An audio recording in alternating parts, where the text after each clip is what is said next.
Así, ponga su celular en silencio y prepare su corazón para que Dios hoy hable a través de la palabra. Que el Señor les bendiga. Sí. Muy buenos días, iglesia. ¿Cómo está la iglesia esta mañana? Vamos a preparar nuestro corazón. El Señor en este tiempo me ha venido hablando acerca del fundamento de la iglesia, del fundamento de nuestra fe.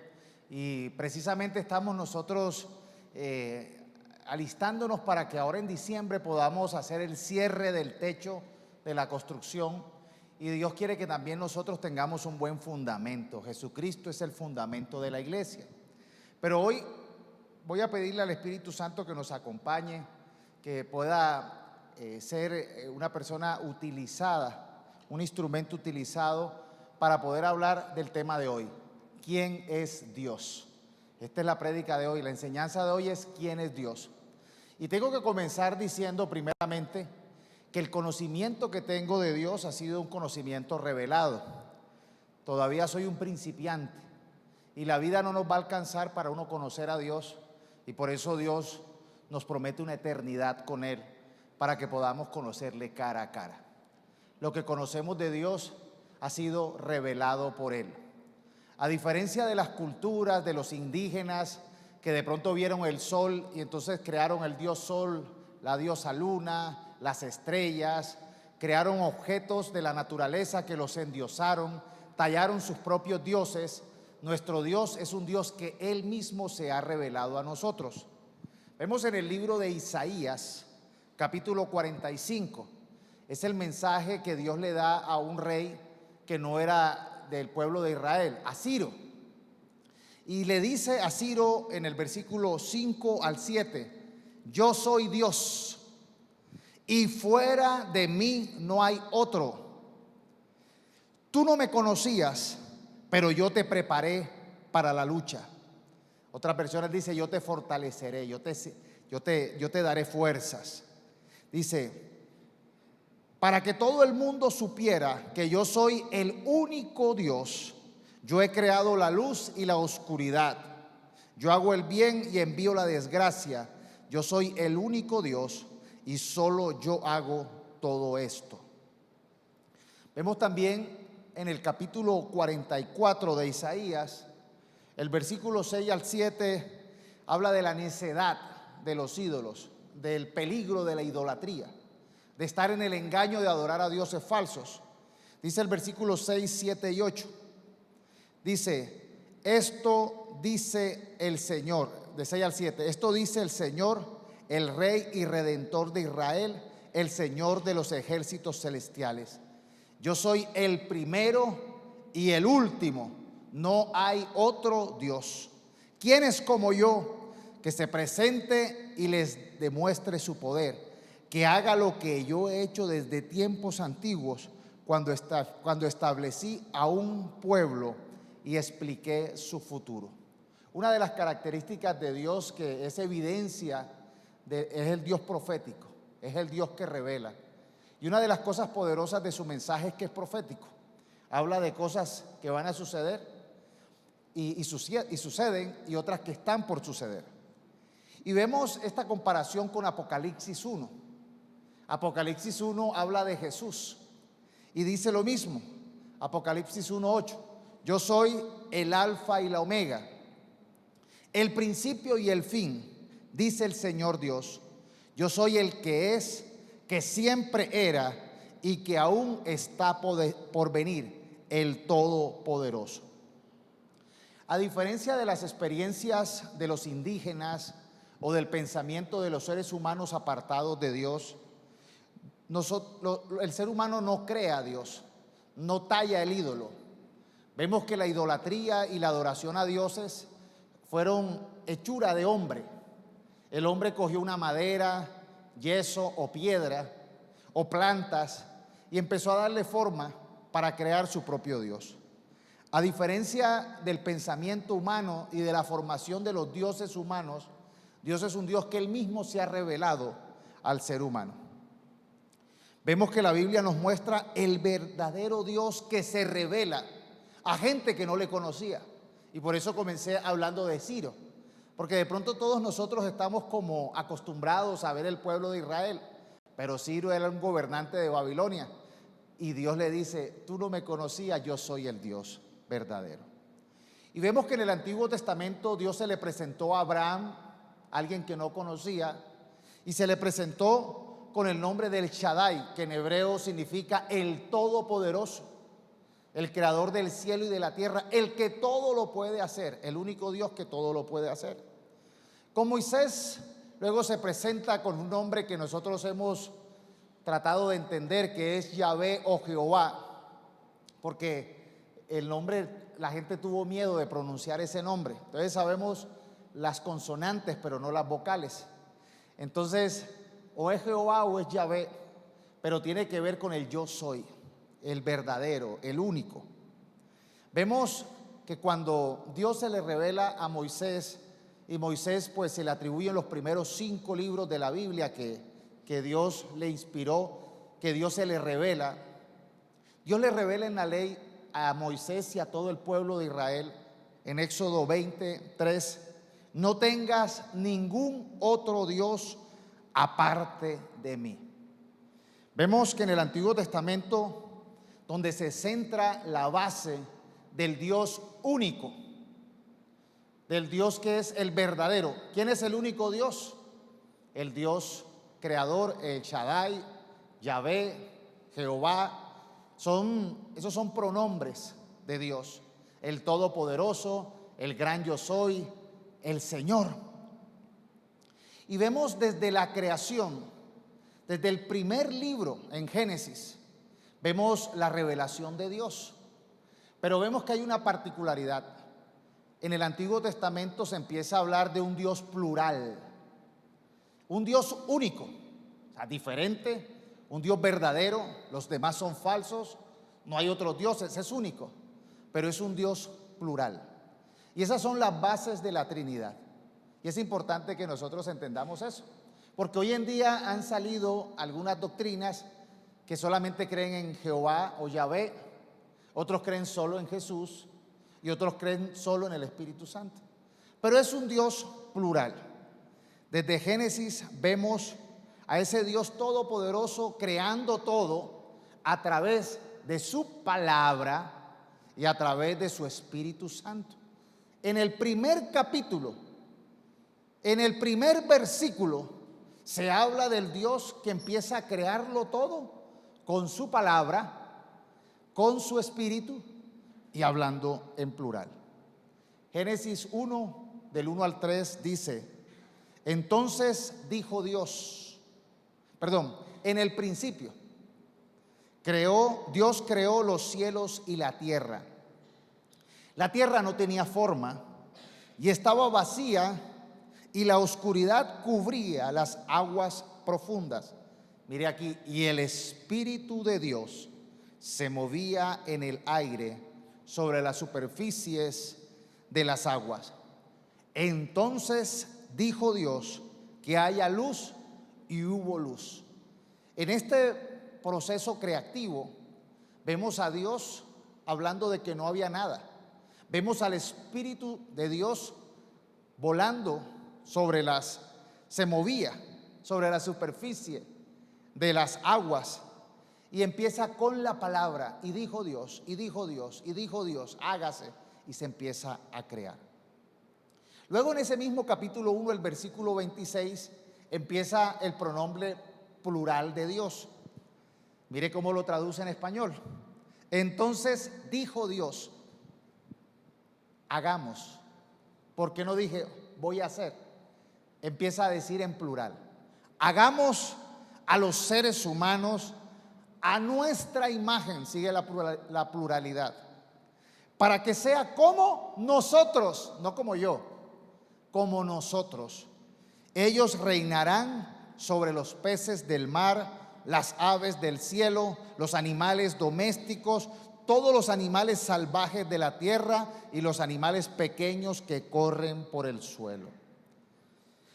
Desde el principio, primer capítulo, estamos viendo en la narrativa de la Biblia la sugerencia de un Dios plural. Vemos en ese diálogo interno que dice hagamos, que se parezca a nosotros. Vemos realmente que empieza a decir, es un Dios único, pero es un Dios plural. Cuando se habla de Elohim y Adonai, que son términos hebreos, son términos plurales, son los términos que usan acá, hagamos. Y vemos luego en el Evangelio de Juan, ya en el Nuevo Testamento, que da explicación. Vemos aquí a Dios, vemos al Espíritu Santo, al Espíritu de Dios, y vemos la palabra. Y vemos en Juan capítulo 1, en el Nuevo Testamento, donde se nos explica que la palabra era desde el principio. Y dice el versículo 14, entonces la palabra se hizo hombre. Otras versiones dice se hizo carne y vino a vivir entre nosotros. Estaba lleno de amor inagotable y fidelidad. Dice, y hemos visto su gloria, la gloria del único Hijo del Padre. Dice, Juan dio testimonio de él cuando clamó a las multitudes. A él se refería cuando decía, alguien viene después de mí, que es muy superior a mí, porque existe desde mucho antes que yo, el principio y el fin. Entonces vemos acá que en el Nuevo Testamento se empieza a ver con mayor claridad esa revelación de Dios, del Dios plural, del Dios trino. Y es importante que nosotros entendamos, Dios es uno, Dios es uno solo es Dios, único. Los demás son falsos, pero ese único es plural. Es el Padre, es el Hijo y es el Espíritu Santo. Esa es la revelación que tenemos bíblicamente de Dios. Vemos que el Antiguo Testamento empieza a hablar, a profetizar esa revelación de Dios. Vemos ya desde Génesis, primer capítulo, del Dios plural, hagamos que se parezca a nosotros. Vemos luego los profetas, los salmos, que hablan del Hijo de Dios, que hablan del Mesías, que hablan del Mesías, era en hebreo, el Cristo. Hablan del Hijo de Dios. Y vemos luego en el Nuevo Testamento que esa revelación se materializa, se cumple en una palabra, en un verbo que se hace carne, en un Hijo de Dios que se materializa y que conocemos su nombre, que es Jesús. Y vemos esta Trinidad claramente en el bautizo de Jesús. El bautizo es una muestra de la Trinidad, de esa triunidad de Dios. Mateo 3, 16 al 17. Tan pronto como Jesús fue bautizado, subió del agua. En ese momento se abrió el cielo y vio a quién, al Espíritu de Dios bajar como una paloma y posarse sobre él. Aquí vemos que está Jesús saliendo del agua, el Espíritu empieza a bajar del cielo como una paloma y dice, y una voz del cielo decía, este es mi Hijo amado, estoy muy complacido en él.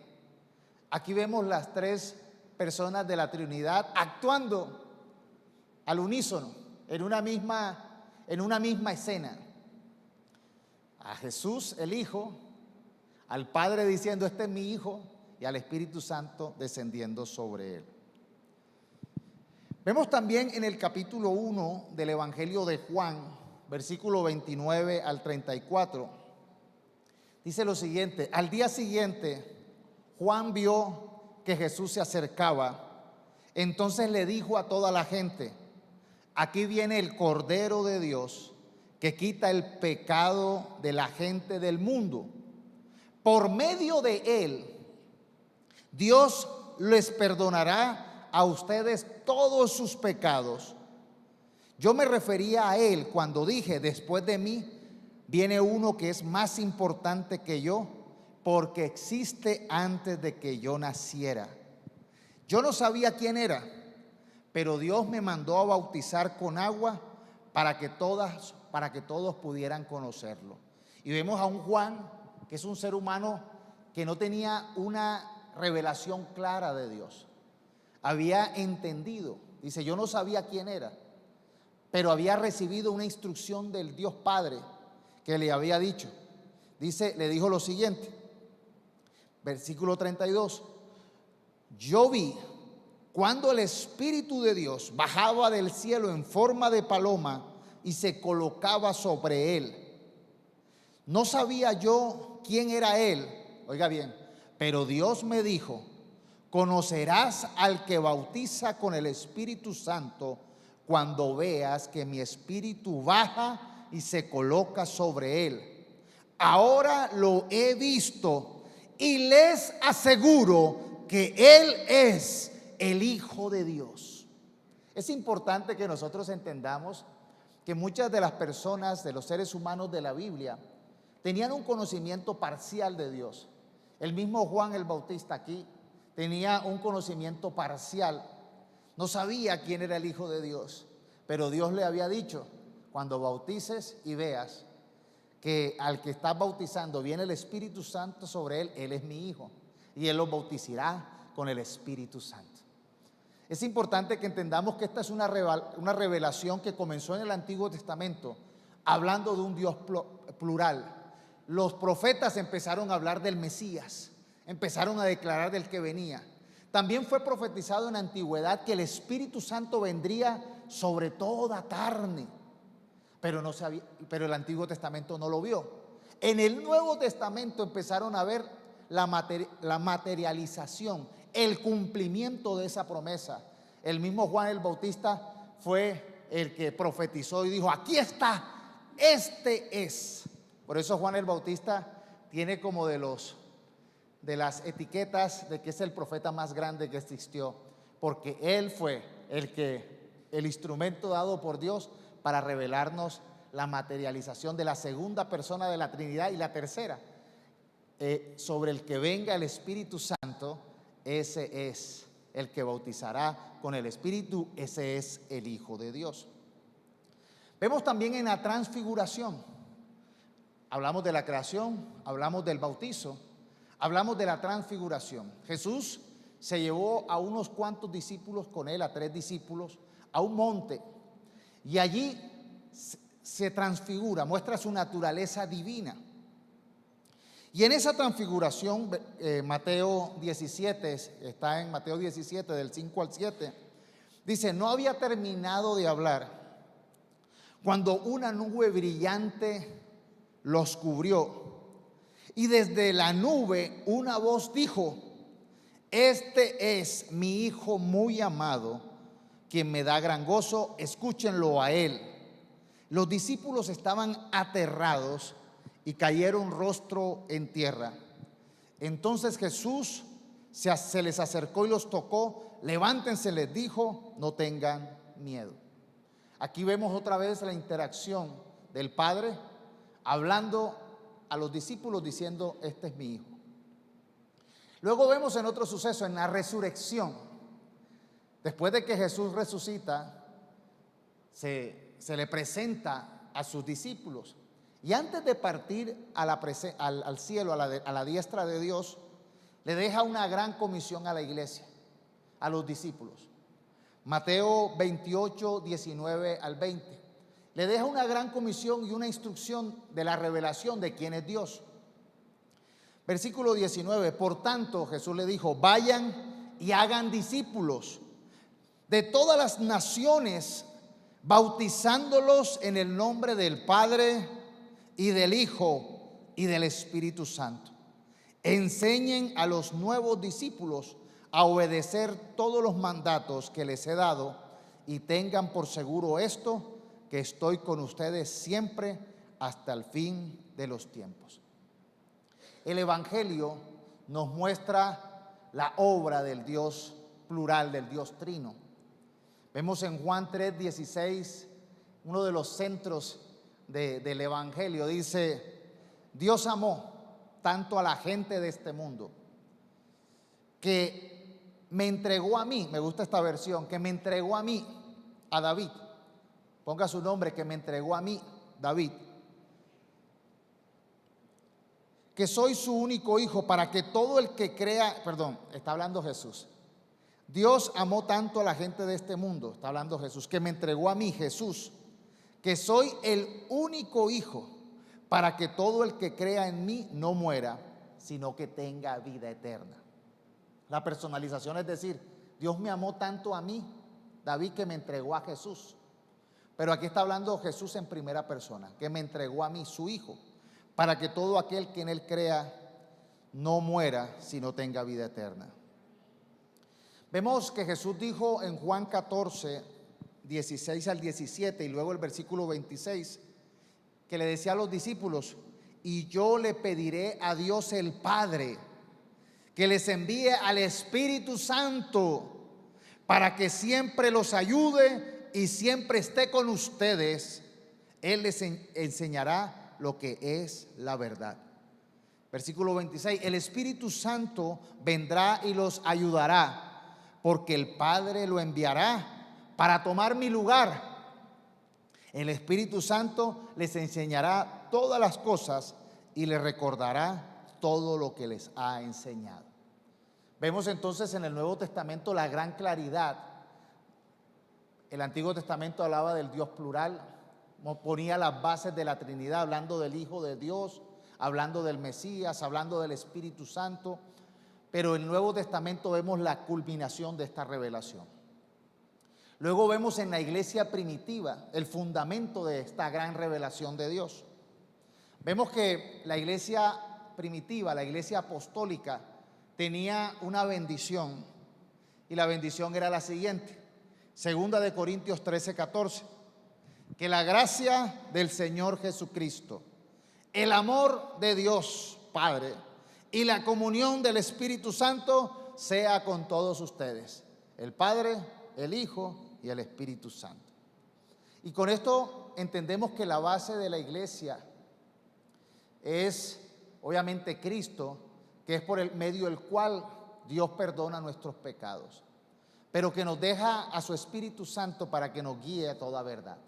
Dios Padre amó tanto al mundo que envió a su Hijo para que ese Hijo fuera la cabeza de la iglesia, el fundamento de la fe, el fundamento de la iglesia, y todos recibamos el Espíritu Santo y seamos guiados a todo conocimiento y a toda verdad. Por eso comencé diciendo al principio que tenía que reconocer públicamente que el conocimiento que tengo yo es un conocimiento de Dios que va en crecimiento. Todavía no conozco.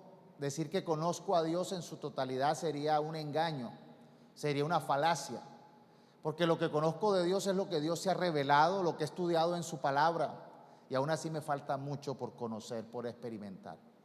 No es un Dios de reglas, de leyes, es un Dios vivo, es un Dios que puedo experimentar, que puedo conocer, que tiene una relación personal con sus hijos, con aquellos que reciben a Jesús, que pueden recibir el Espíritu Santo, y llenos del Espíritu Santo podemos ser guiados, ser instruidos, ser madurados, ser formados. Vemos una historia en el libro de Hechos de una sociedad muy parecida a la nuestra.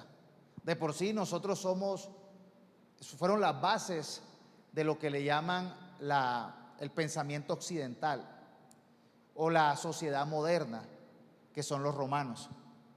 El apóstol Pablo llega a Atenas y allí entonces se encuentra que estos griegos,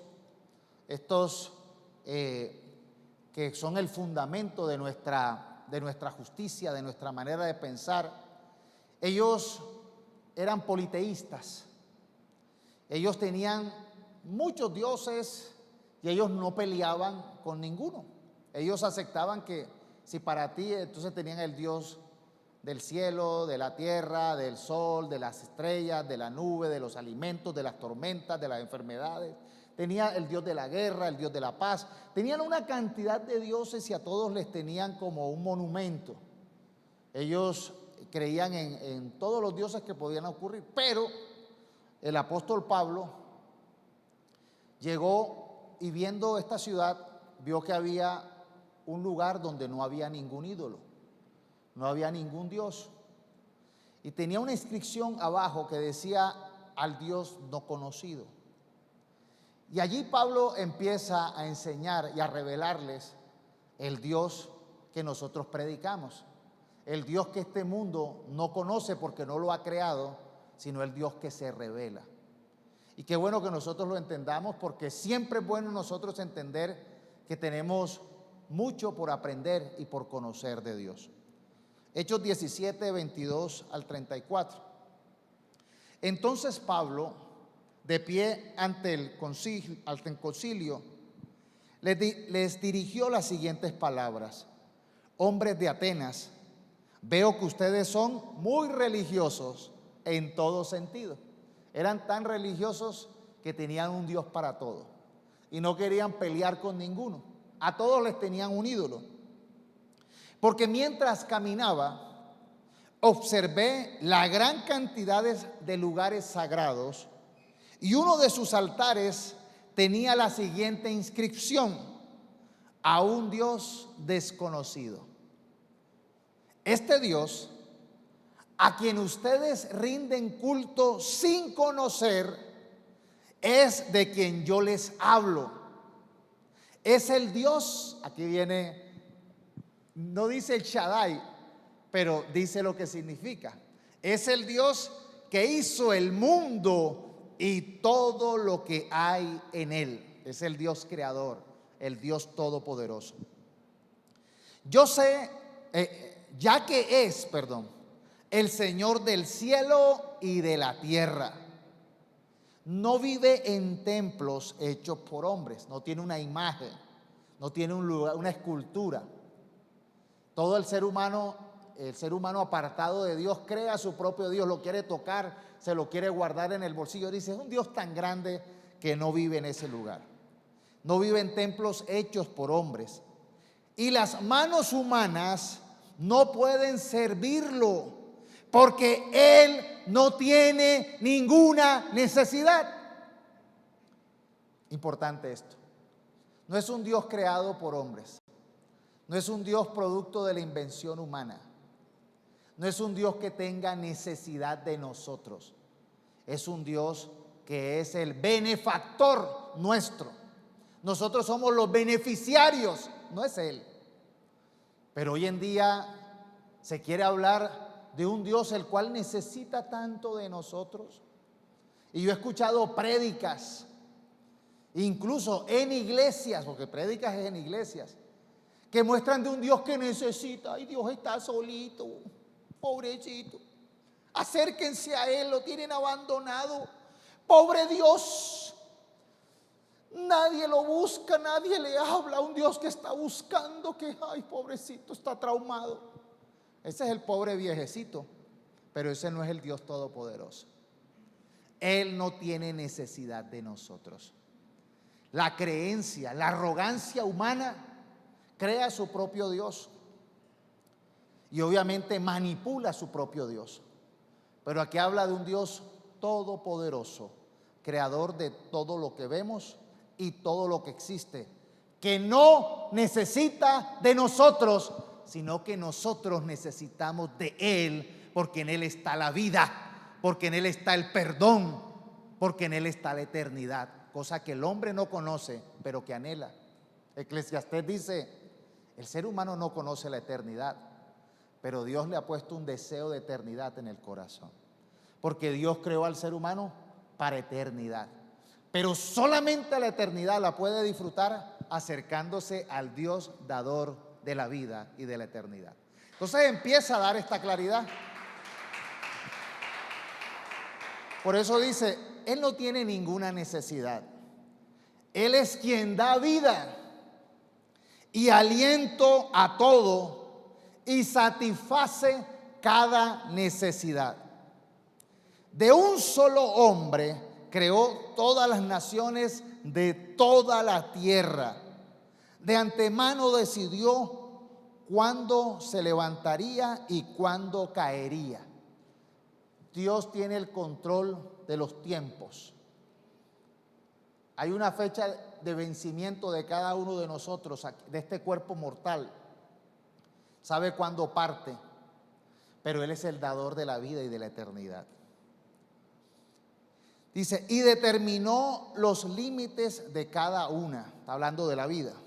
Dice, Su propósito era que las naciones buscaran a Dios y quizás acercándose a tientas lo encontraran.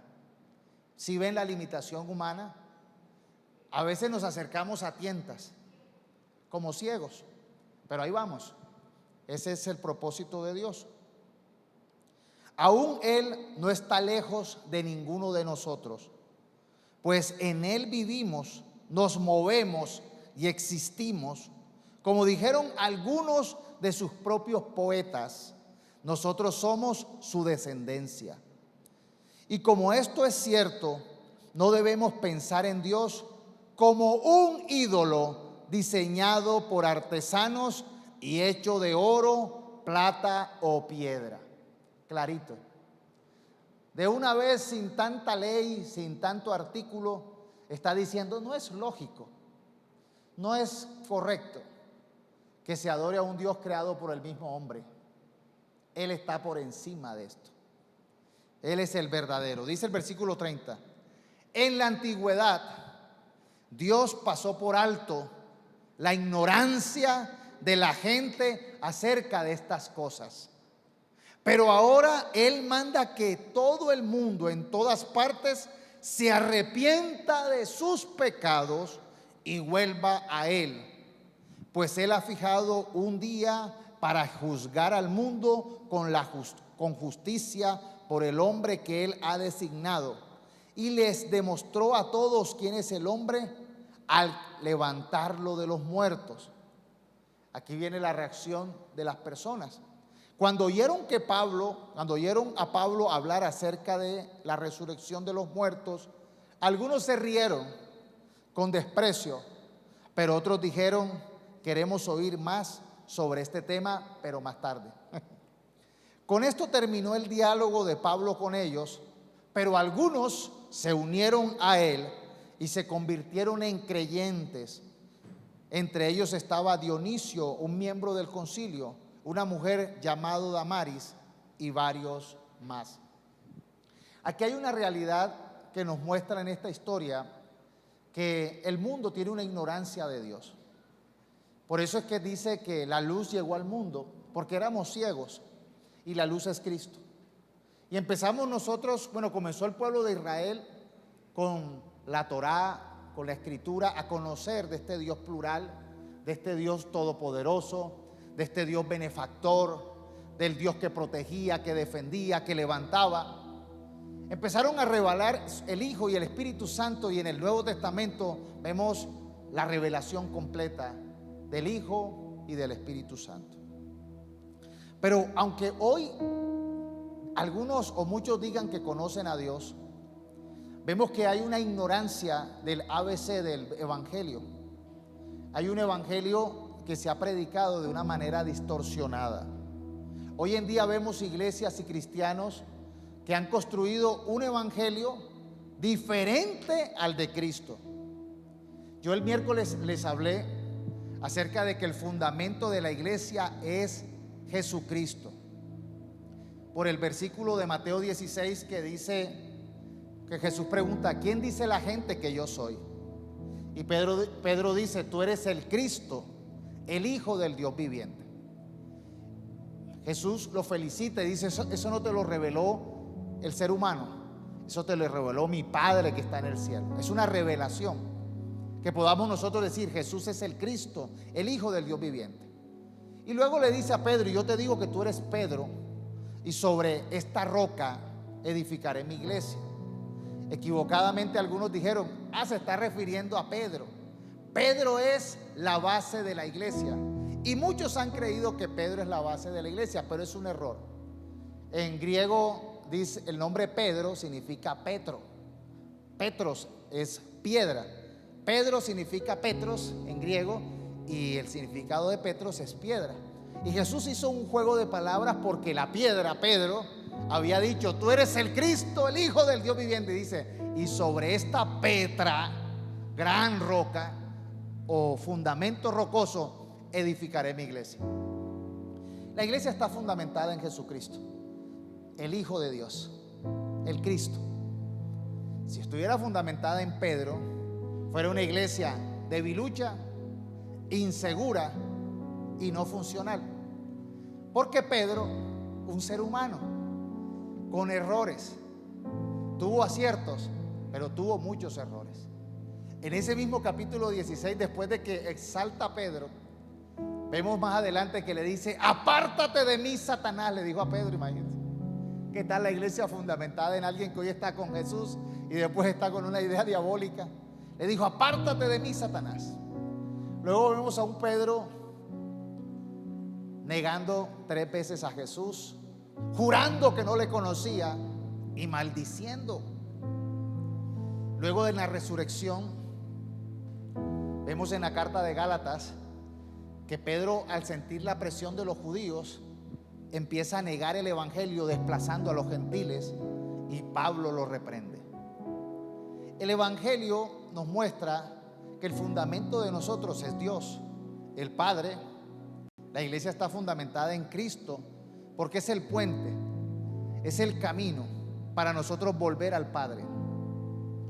Nosotros, en nuestra ignorancia, en nuestra oscuridad, en nuestra rebeldía, no teníamos cómo volver a Dios. Y por eso la segunda persona de la Trinidad, el Hijo, se hizo carne. La palabra se hizo carne. Lo conocemos, Jesús el Salvador. El nombre de Jesús es el que salva. El Salvador se hizo carne, Jesús, y tomó nuestro lugar y murió en la cruz para pagar por todos nuestros pecados, para darnos la enseñanza camino al Padre a través de Él, para rociarnos con su sangre en nuestra conciencia pecadora, para limpiar nuestro cuerpo y para darnos vida eterna al resucitar de los muertos. Nosotros necesitamos entender el Padre que envía al Hijo, el Hijo en la operación de salvación, y luego cuando el Hijo parte a la presencia está sentado a la diestra del Padre, nos deja al Espíritu Santo de Dios, la tercera persona de la Trinidad, en nosotros, enseñándonos, poniendo en nuestro corazón su palabra, dándonos dirección, permitiéndonos tener el carácter de Cristo, una nueva naturaleza, y dándonos dirección con nosotros. La operación de Dios la vemos en la iglesia, donde Él es la cabeza, donde somos formados, donde somos instruidos en su palabra, en su palabra, en su verdad, para que conozcamos más de Dios, dejando la ignorancia acerca de ese Dios que se reveló. Ahora, no es la postura o la interpretación particular de nadie. Escrito está. Y necesitamos entender que el poder de su iglesia está basado en su testamento, antiguo y nuevo, que nos dejó Dios para que podamos disfrutar de sus promesas, de sus regalos. Escrito está. El conocimiento de Dios es una revelación dada por Él, que tenemos que recibir con interés, con atención. De esta predicación de Pablo, de este diálogo, dice, que tuvo con los atenienses, unos se burlaron, esa es bobada. Otros dijeron: sí, pero más tarde, ahorita vuelvo. Pero unos lo recibieron y formaron parte de su pueblo. Nosotros estamos llamados a predicar de quién es Dios, de su amor, de su misericordia, de su obra en amor y de su acción de la Trinidad, para que nosotros podamos ser salvados, para que nosotros podamos ser rescatados de las tinieblas, del reino del mal, de la muerte, y para que podamos disfrutar de sus propósitos. La iglesia no es para hablar tonterías. La iglesia no era un lugar para hablar de motivación, de los 5 puntos para ser exitosos, de tener negocios, emprenderismos, de tener relaciones personales buenas. No es un club social. La iglesia tiene como propósito fundamental que podamos conocer y experimentar a Dios, al Padre amoroso, conocer a Jesucristo y estar llenos del Espíritu Santo. Hoy en día hay otros caminos, iglesias cristianos que tienen un fundamento diferente al de su palabra, al de su revelación. Y por eso algunos escuchan y se ríen. Otros dicen sí, pero más tarde. Y otros reciben al Señor. Necesitamos nosotros entender que Dios dio su palabra, que Dios dejó su testamento. Así como nos interesamos en muchas cosas de la vida, interesarnos en conocer más de Dios. Porque es que Dios no es como a mí me parece. Y cuando les compartí el miércoles acerca del fundamento de la iglesia, les decía que hay cosas que hay que romper, que hay cosas que hay que destruir. Y les ponía el ejemplo de cuando compramos este lugar. Les decía que este era un lugar que había una casa antigua. Pero esa casa antigua antes era una bodega de medicamentos. Tenía una cantidad de cubículos donde almacenaban medicamentos en este lugar. No nos servía porque necesitábamos un gran salón, necesitamos sacarle el provecho al espacio, al área. ¿Qué tocó hacer? Derrumbar, destruir. Y les mostraba imágenes de cómo se derrumbó una casa antigua que costó mucho, pero ya no nos servía. Y tocó cavar, y tocó encontrar la petra, el lecho rocoso, para generar los cimientos y construir este edificio. Así nos toca en nuestra vida, derrumbar. Y decía que hay que derrumbar. Hablaba de los prejuicios, hablaba de las ideas preconcebidas, erróneas. Es que a mí me enseñaron que el ídolo era esta mata de sábila. Es que a mí me enseñaron que el muñequito hecho con arcilla, que eso es una ignorancia, según la palabra. La verdadera revelación del Dios que se reveló desde la antigüedad, y fue una revelación progresiva. No fue que un hombre se lo inventó. Uno diría, ese fue el invento de una persona. Vea, la Biblia fue escrita en muchos siglos, por lo menos 3 idiomas. Se usaron muchas personas que tuvieron esta experiencia con Dios, y todos ellos, en cada libro se plasmó. Y lo que hoy tenemos como Biblia es el compendio de muchos siglos de experiencia de Dios, de revelación de Dios, frente a diferentes tipos de personas. Más de 45 personas teniendo allí su aporte, y todo un pueblo, toda una nación poniendo su aporte. Ese libro no lo puede haber hecho nadie, porque les digo, eso es imposible de hacer. Una concordancia, la idea concatenada, la revelación progresiva. Se decía que iba a suceder y pasaba. Hermanos, no conocen, critican lo que no conocen.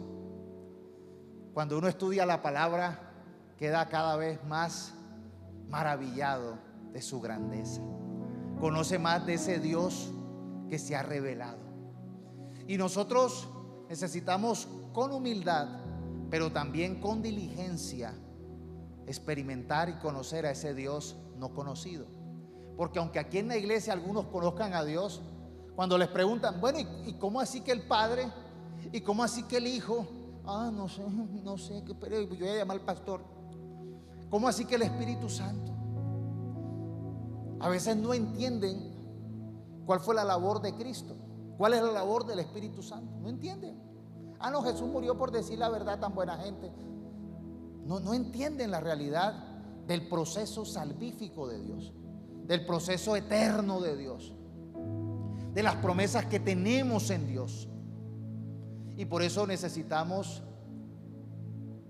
interesarnos en conocer más de quién es el Dios que habla las Escrituras, quién es el Dios único y verdadero que se ha manifestado en el Padre, en el Hijo y en el Espíritu Santo. Y que podamos nosotros entender que ese Dios vivo, porque no, está vivo, no está en la tumba. Casi todos los ideólogos o los que han fundado religiones del mundo tienen su tumba, tienen su mausoleo o tienen su ídolo. El Dios de nosotros es un Dios que venció la muerte y no se retiene en el poder de un ser humano. Él es el benefactor nuestro.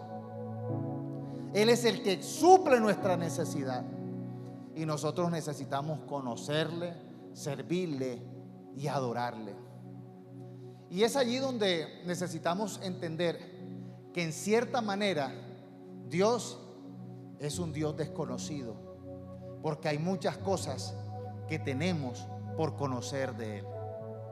Los atenienses tenían un poeta que decía: somos descendientes de Dios y en Él habitamos. Y bueno, ahí tenían por lo menos una lucecita, un pequeño conocimiento de un poeta. Nosotros necesitamos estudiar su palabra, tener una relación personal con Él, entender que si Dios está con nosotros, ¿quién contra nosotros? Y experimentar su poder, transformándonos, guiándonos, enseñándonos. Padre, yo te doy gracias por esta palabra.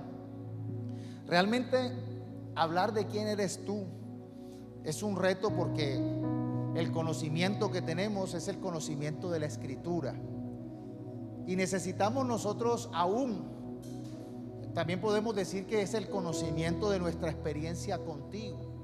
Podemos testificar del Dios que sana, del Dios que perdona, del Dios que suple, del Dios que provee, del Dios que defiende, del Dios que hace las cosas nuevas.